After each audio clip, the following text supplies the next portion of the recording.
Top topik pertama, Kejaksaan Tinggi Jawa Timur masih terus mengembangkan perkara dugaan korupsi pakan hewan kebun binatang Surabaya senilai 10,2 miliar yang menyeret mantan Direktur Utama Kebun Binatang Surabaya periode 2016 hingga 2024. Kejati Jatim menduga masih ada tersangka lain dalam kasus ini. Usai menetapkan mantan Direktur Utama Kebun Binatang Surabaya Chairul Anwar sebagai tersangka korupsi dana operasional sebesar 10,2 miliar, penyidik tindak pidana khusus Kejati Jawa Timur kini membidik pihak lain yang terlibat.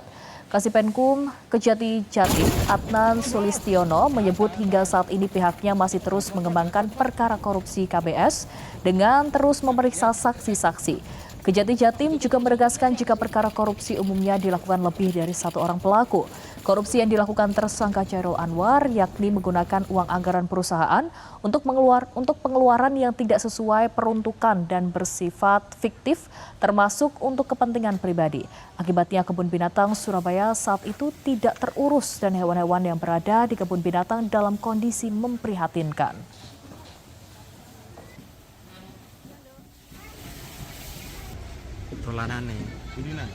Terus kami dalami oleh penyidik, pengumpulan alat bukti tentunya terus dilakukan untuk menjunjung tinggi asas praduga tak bersalah.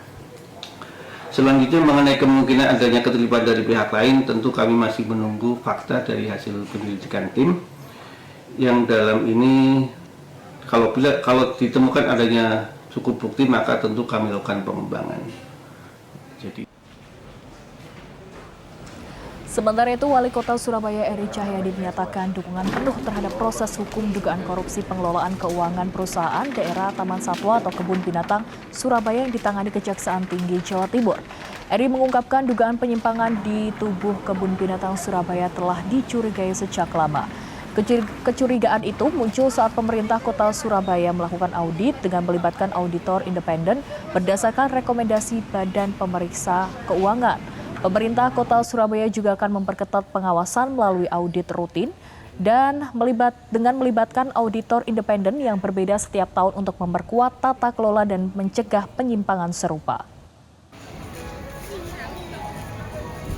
Seperti yang data yang ada di KBS bahwa ada 8 miliar ketika ada di dalam kas laporan tapi tidak ada uangnya mulai zaman Bu Risma sampai dengan ini kita buka semuanya. Sehingga tidak ada siwak prasangka prosesnya ada di mana. Dan ternyata informasinya ada sampai dengan 10 miliar.